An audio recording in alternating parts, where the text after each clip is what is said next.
Australia is in the midst of a major housing crisis. In the past 30 years, property prices have risen a staggering 382%. And this trend is showing no signs of slowing down, with some tipping property prices to increase a further 5% this year alone. And that's not to say anything about renting, where in Sydney, for example, the average rent is now 15% higher than it was 12 months ago. What this means is that there are now a large number of Australians who are increasingly locked out of the housing market. But how did we get here? Well, people have suggested various culprits for the mess we're in at the moment. Firstly, there are government policies that massively encourage property investment, like negative gearing, that mean properties that could go to first home buyers are instead snatched up by investors who likely already have a substantial property portfolio. Second, there are apps like Airbnb or Stays that are taking properties that should be used by long-term renters and offering them up at higher prices for people looking for short-term holiday accommodation. Now, I have little doubt that both these things, among others, are contributing to Australia's housing crisis. But in this video, I'm going to focus on what many see as the biggest issue facing housing in Australia: supply and demand, and the one often not talked about way we could fix it. Australia's population is growing fast. We hit 27 million people for the first time just this year.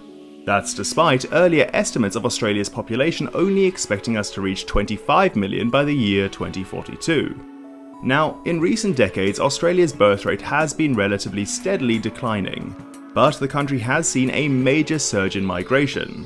In the 12 months leading up to June 2023, over 700,000 people arrived on Australia's shores, equaling about one person every 42 seconds or so.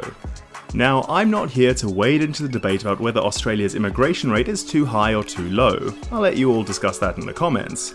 But one thing that's for sure is we're definitely not building one dwelling every 42 seconds. So, this is where supply and demand comes in. The demand for places to live is soaring, but the supply of these places has not kept pace. Despite our increasing population, in recent months the number of new homes being constructed has been falling rather than increasing. And over the next 5 years, Australia is expected to face a shortage of more than 100,000 homes. To fix this problem, people have called for a ramping up on the construction of new homes. The federal government even set a target of building 1.2 million homes over the next half a decade, although many building groups expect us to fall short of that. But building homes is not without its own set of issues. Many of the new dwellings being built in Australia are still detached single-family homes, and these are mainly being built in new suburbs on the outskirts of our cities. This extreme urban sprawl means that some of these new suburbs are genuinely ages away from their city centres. Oran Park, a recently built suburb in Sydney's southwest, is about 60 kilometres away from Sydney city centre.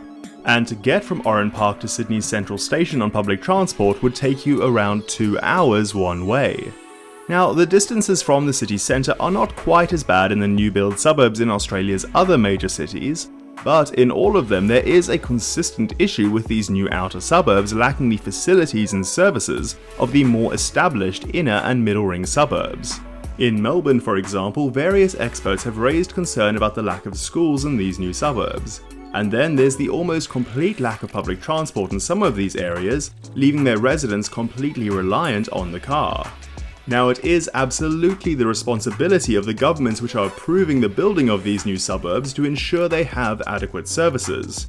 And while it's no excuse, in fairness to these governments, providing services and infrastructure to low-density suburbs is very expensive, for not all that much return.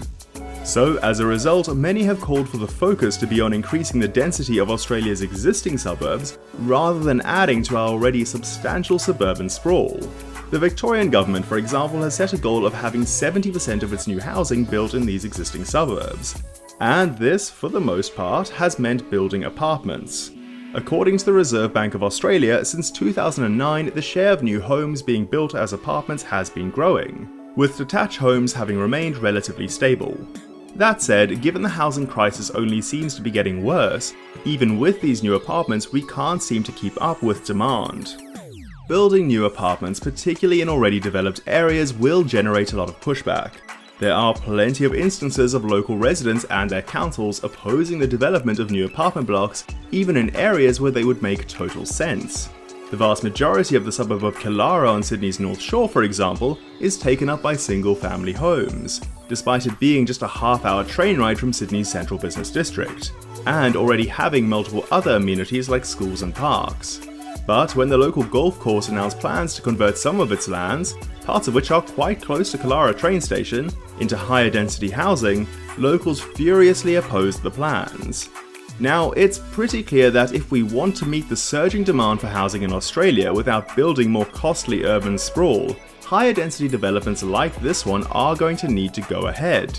And if you listen to the pro-development YIMBY crowd, apartment developments like these are the way to go. But it does seem to me that we keep overlooking the third option for densifying our cities, an option that actually has a long history in Australia: the simple townhouse. When we looked at this graph before, you could see that while apartments have seen some growth, townhouse construction has remained pretty stagnant. Now, many in the urbanist crowd, myself included honestly, will see this growth in apartment construction as a good thing, and they will often point to cities like Paris as an example of why we should focus on apartment living, as a city that shows how high density in apartments can create a highly livable and quite beautiful urban environment. But with that said, I think you can look across the sea to London to see a different way of achieving just that. Where Paris is a city of apartments, London is a city of townhouses. Sure, London has loads of apartments, but it's ultimately the long rows of townhouses that dominate the city's streets. And while London is quite a bit less dense than Paris as a result of this, it's still a pretty dense city. And that density means it can be a highly walkable city with one of the best public transport systems in the world. Now, you might say London has its own issues with housing affordability, so why should we consider its townhouse approach as a model for cities in Australia? And yes, if London wants to keep growing its population, it will probably need to densify beyond just townhouses. But the city's metro population is also about 3 times that of Sydney and Melbourne. So if we embrace townhouses, it will be a long time before we come up against the same wall. And back in the day, Australian cities did embrace townhouses.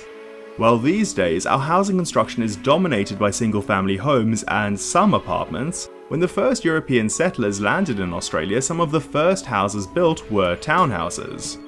These older-style townhouses, also known as terrace houses, are very common in the inner suburbs of Sydney and Melbourne, but can also be found in most Australian cities. They're characterised by a very narrow street frontage, often being as little as 5 meters in width if not less, but then stretching back quite far from the street. This length means that despite how small they appear from the street, they actually end up feeling quite spacious once you're inside. And even with their small footprint, many terrace houses manage to offer larger backyards than a lot of Australia's new-build single-family homes. Suburbs dominated by terrace houses also rank among the most dense in Australia. Surrey Hills in inner Sydney, for example, is known for its beautiful terrace-lined streets, and packs an average population density already more than twice that of London. And suburbs like Surrey Hills were built before the car, so feature highly walkable environments with heaps of shops, schools, public transport and other amenities, in part allowed for by their density. These suburbs with their terrace houses are also some of the most sought after places to live in the country, with people willing to pay top dollar for these amenities, as well as having the little bit of extra space provided by townhouses over apartment living. Now, while many people, such as myself, enjoy apartment living, something some of my fellow urbanists do tend to paper over is that it does come with some drawbacks. There is a recorded correlation between apartment living and people being less likely to have children, and we can't just ignore the evidence that people who want families are often not going to want to live in an apartment. And this is even worse in Australia, where many have noted that our modern apartments are simply not built to accommodate the needs of families. This is where, in my view, townhouses can come in. If we could take a leaf from the book of Australia's older suburbs and start making our middle ring suburbs look a little more like the inner suburbs of Sydney and Melbourne, we could substantially increase their density, letting them house far more people without the need for towering apartment blocks all over the place. The local residents will also be at least a little bit less likely to try oppose the building of townhouses as well, as the increased density would allow for more local amenities like better public transport and more shops, cafes and restaurants. Ultimately, it's clear to me that even if Australia dramatically slowed its population growth surge tomorrow, there would still be a significant lack of housing that would continue to drive up housing costs. Australia simply needs to build more homes, and doing so by adding to suburban sprawl isn't working. So, while building apartments in existing suburbs should definitely make up part of the solution, especially right next to train stations, we can't keep ignoring the mid-density option. Australia has a long history with townhouses, and they should once again form an important part of how we increase our housing supply, and reduce the pressure on the country's housing market. Well, I hope you enjoyed the video. If you did, give it a like and subscribe if you haven't already. And do let me know if you agree that Australia could do with a few more townhouses. And if not, I would be curious to hear your thoughts on how we can tackle the housing crisis. And of course, I'm City Moose, thanks for watching.